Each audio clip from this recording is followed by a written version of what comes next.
Hey guys, here I am again to talk about the one movie that anybody can not stop talking about, Avengers Endgame, directed by the Russo brothers and starring a whole lot of talented people, and this is the epic conclusion to a 22 film story arc.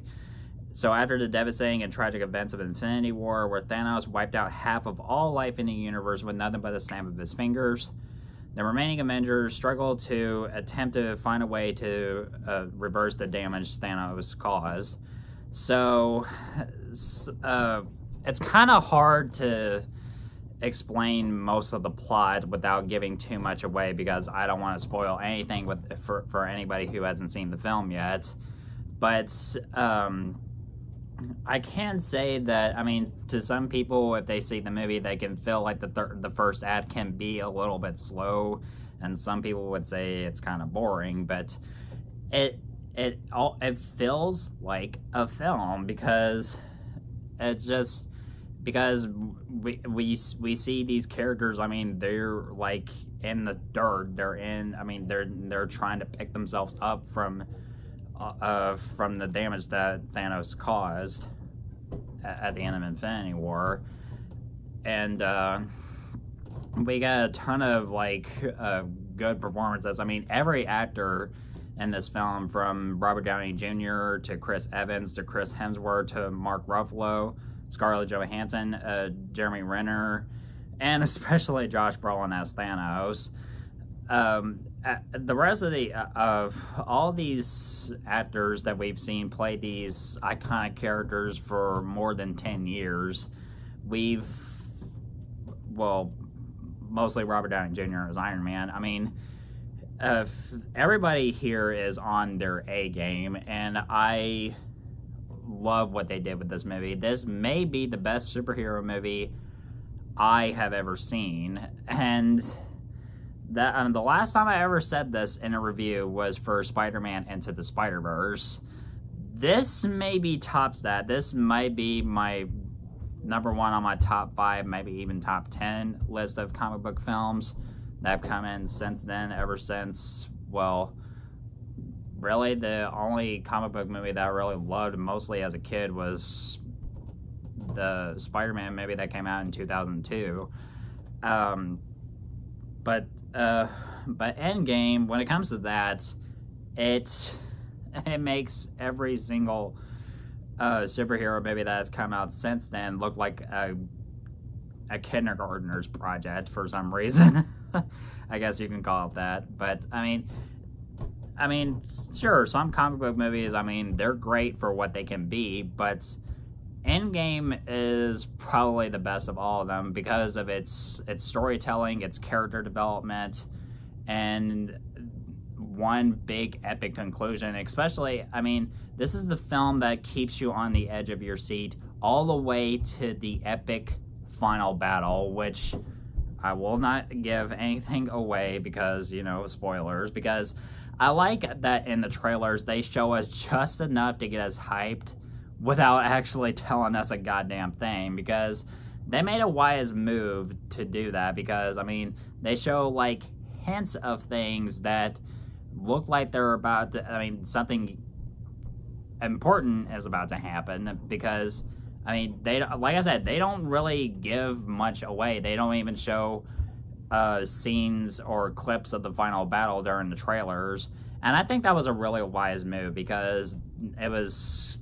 if they did show it, that would give too much away, because we already seen what happened at the end of Infinity War, and we want to know, we just want to see for ourselves what's going to happen in this movie, and we don't want them to give us anything away in the trailers. But what they've done with this movie is...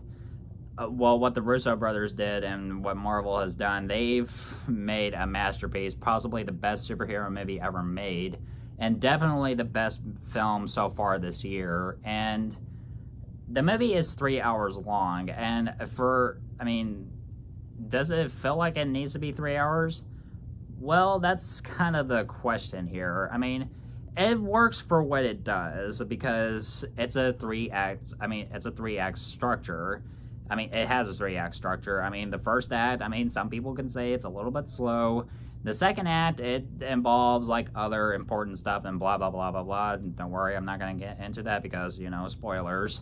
And the third act, it's pure insanity and it is awesome, and that's all I can say. It is something you will not regret seeing, and it is, I mean, and there are some moments, I mean, sure, I mean, while this movie has its fun and awesome epic moments, there are some moments of sadness throughout the film, and I don't, like I said, don't want to give too much away because spoilers.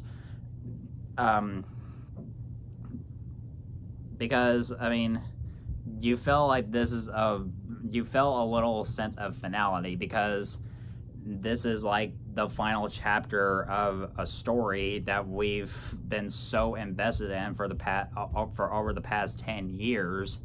And I really love, what they have done. I mean, they've done such a great job creating this universe, and I honestly can't see anybody else, whatever studio, can pull this off because Marvel has a lot of success, and this movie is demolishing the box office.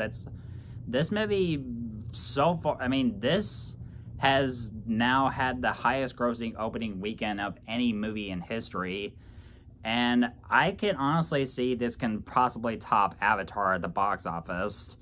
I honestly think this might top Avatar at the box office, maybe make even $3 billion alone. I honestly think that they could pull it off, and this movie can be considered for a Best Picture nomination. I'll be surprised if it's even nominated. I was shocked when Black Panther was nominated. Sure, I mean, I was a little bit surprised they didn't nominate that for Infinity War, but it wasn't perfect or anything. I mean, I don't expect every Marvel movie to be perfect for, like, Best Picture-wise. But I did enjoy Infinity War for what it was. It was just 2.5 hours of action and everything, and it's almost like everything that I wanted to see. But when it comes to Avengers Endgame, it's the Avengers movie that I've been waiting for and hoping for, and the one that I've been waiting to see, and it's definitely one of the year's best films, and I'm going to give Avengers Endgame an A+. Definitely see this. See it in IMAX, see it in 3D, see it whatever, just see it already. If you're a fan of the MCU, this will definitely, I mean, you have to, because you'll feel, I mean, just, and if you're expecting a post-credit scene, you can just go ahead and just leave the theater, because, and, I do have to confess something, because, I mean, all the way, almost when it started, almost when the third act started, I did my best to try not to go to the bathroom, and I'm sorry I couldn't hold it in. I'm so sorry, guys, but I would have to see it. I definitely want to see this twice, because I really felt like doing a spoiler review, because, I mean, there's so much that I really want to talk about, and I know a lot of critics on YouTube have already done spoiler-free reviews and spoiler-filled reviews, and I figure I could probably do it myself. There's a lot of other stuff that's going on later this week that I really wanted to talk about. Mostly around the 4th, they're bringing back the 1989 Batman for its 30th anniversary. And I really want to see that, because that's the Batman I mostly were loving as a kid before getting into the Dark Knight trilogy and everything like that. But, yeah, I'll definitely be sure to see Endgame again. So, yeah, it's been a whole lot of fun, guys. And thank you so much, as always, for watching. Be sure to see Endgame, because And also, don't expect um, a happy feeling once you leave the theater, because throughout some of the movie, I was crying. I was crying, really. I was tearing up, and yeah, I mean, I wasn't like bawling or anything. I was just, I was doing my best to be quiet, because I mean, I'm trying to be courteous to everyone in the theater, because I mean, I have a lot of respect for the people who have made this masterpiece, and I really want to know what else Marvel will be doing after this movie. Sure, there's Spider-Man Far From Home, and I'm really looking forward to seeing that. Well, as far as I know, they're planning on making a Black Widow movie, a Black Panther sequel, as well as a sequel to Doctor Strange, and of course Guardians of the Galaxy Volume 3, because now they finally rehired James Gunn, because they finally pulled their heads out of their asses. I'm finally glad that they did. I mean, that made me so happy when I heard that they rehired James Gunn after some Twitter bullshit. Yeah, I mean, I'm happy. So, thank you so much, as always, for watching, and thank you for supporting my channel. I'll be looking forward to doing more reviews very soon. And if you want news on the latest new movies, you know where to find me.